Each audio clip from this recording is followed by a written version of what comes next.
Bonjour tout le monde, j'espère que vous allez bien. Donc ça fait un moment que j'ai pas fait de vidéo, donc pour cette reprise, on va voir un sujet sur le print on demand, donc comment créer des designs en masse. Alors on a déjà vu comment le faire avec Photoshop et avec Browser Automation Studio et Canva, mais là on va voir une troisième méthode avec des outils totalement gratuits. Donc on va voir ensemble comment le faire avec Google Slides. Donc restez bien jusqu'à la fin, vous allez sûrement apprendre pas mal de choses, et ça vous sera peut-être utile dans d'autres business autres que le print on demand. Donc c'est parti. Donc première chose qu'il vous faut, c'est un compte Google, enfin un Gmail. Donc ça, je pense que la plupart des gens l'auront déjà. Donc vous allez ensuite sur votre Google Drive, vous pouvez créer un nouveau dossier si vous le souhaitez.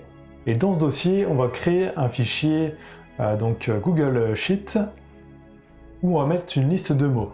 Donc là, moi j'ai mis un nom à la colonne, donc il faut mettre un nom dans la première case. Moi j'ai mis texte, vous mettez ce que vous voulez. Et ensuite vous mettez des mots. Donc vous pouvez en mettre une dizaine, une centaine, voire des milliers, il n'y a pas de limite. Et donc ça va être les variables. Un design, et à chaque fois on va modifier un mot dans ce design.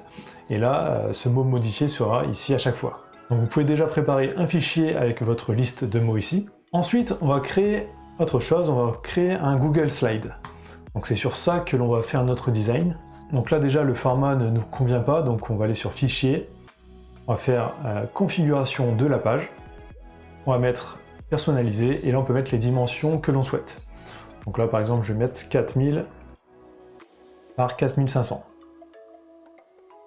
Là je supprime tout ça. Alors ce que je pourrais faire, c'est créer directement mon design là sur l'interface. Donc je peux ajouter du texte, le mettre ici, tout modifier. Donc on pourrait très bien s'en servir aussi comme éditeur complet pour créer des designs. Mais l'inconvénient avec Google Slides, c'est qu'on est limité à une police d'écriture de 400 en hauteur maximum. Donc c'est un peu embêtant, donc vous pouvez être un peu limité dans vos designs. Donc si vous le souhaitez, vous pouvez créer un template en fait sur Photoshop, sur Photofiltre, enfin sur n'importe quel outil. Donc moi je vais le faire là sur POD Making, donc c'est un outil que je suis en train de faire, alors il n'est pas encore sorti, il sortira le mois prochain je pense, ça dépend si j'ai un peu la flemme de le faire ou pas. Donc là par exemple je vais ajouter juste du texte, donc je vais faire un design simple, je peux pas. Là je le mets en gros. Je duplique, je modifie le texte, et là en dessous je vais ajouter à chaque fois mon mot que je souhaite modifier. Bon, je vais aussi ajouter une petite feuille, aller sur le côté, hop, une deuxième, et la deuxième je vais la tourner, donc je clique ici, tourner, hop, et voilà, j'ai mon template qui est prêt. Donc print, download. Donc je retourne sur mon Google Slide. Alors là, attention, le fond est blanc, donc il faut le mettre en transparent avant de commencer. Donc clic droit dessus, modifier l'arrière-plan. Ici on choisit transparent. On fait ajouter au thème, ok. On importe notre image, template. On l'agrandit. Ici on va ajouter notre variable. Donc on fait texte. On met ici. Là, je me mets à 400 maximum. Dommage, c'est le maximum. Ensuite, on met ici un texte. On choisit la police d'écriture. On le centre si on le souhaite. On le fait prendre toute la largeur. Et là, c'est bon, notre template est prêt. Donc ensuite, il va falloir créer les designs en masse. Donc pour ça, on va utiliser deux modules complémentaires à Google Slides.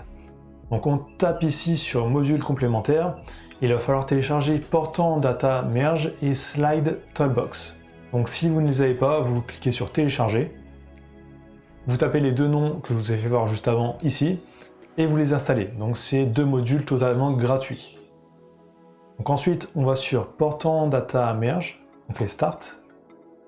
Ici on choisit la source de notre liste, donc là Google Sheet. On choisit le fichier. Ensuite on fait continuer. Ici on va sélectionner notre texte qu'on va devoir changer. Donc là on le sélectionne bien, et ici on peut retrouver la colonne que l'on avait créée. Donc on peut mettre aussi plusieurs variables dans le même design. Donc pour ça il aurait juste fallu mettre plusieurs colonnes en fait dans notre fichier Excel. Donc là je fais insert. C'est venu modifier mon texte ici. Ensuite, on va sélectionner Combine into one document. Donc en fait, ça va créer un seul document avec tous les designs. Ici, on enlève, ici on choisit un nom, tout simplement. On fait Start. Et là, ça va prendre 30 secondes pour créer tous les designs. Donc là, c'est bon, c'est créé. On peut retourner sur notre Google Drive. Il y a un dossier qui a été créé. On retrouve un Google Slide dedans. Et là, on a tous nos designs sur la gauche. Donc ensuite, il faut les exporter en PNG.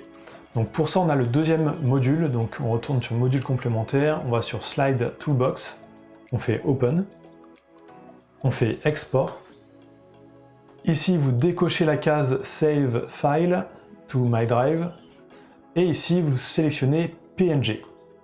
Donc là, on a un fichier zip qui est téléchargé. Donc là, petite erreur de ma part, ça en a téléchargé qu'un seul. Parce qu'en fait, il fallait que je sélectionne vraiment tous les designs. Donc que je me mette ici et que je fasse CTRL-A. Donc là, ça a tout sélectionné. Là, je peux refaire PNG. Et là, c'est bon, je peux retrouver tous mes designs ici. Donc là, je peux les ouvrir. Et je les ai tous ici avec un fond transparent. Donc voilà, c'est une petite astuce pour créer des designs en masse. Alors attention, on est quand même limité avec la police d'écriture à 400 maximum. Donc c'est vraiment limite en fait pour les t-shirts, on est assez limité sur ça. Mais par contre dans le POD, il n'y a pas que des t-shirts, donc on pourrait l'utiliser sur pas mal de choses. Donc pour des tasses, pour des autocollants, enfin pour pas mal de choses, on a besoin de dimensions beaucoup plus petites. Donc pour ces objets un peu plus petits, la taille des 400 pixels maximum pour les polices suffirait largement. Donc voilà, j'espère que ça pourra vous aider. Alors perso, moi je vais pas l'utiliser pour des t-shirts, mais je vais l'utiliser pour d'autres business, parce qu'il y a des choses intéressantes à faire avec ça. Donc bientôt je devrais sortir l'outil de design POD Making, donc un outil un peu comme Canva, mais totalement gratuit, donc pour créer des designs de print on demand totalement gratuitement. Donc abonnez-vous bien à cette chaîne pour ne pas louper la sortie de cet outil. N'oubliez pas aussi de liker et commenter, c'est important pour le référencement, donc je vous dis à très bientôt.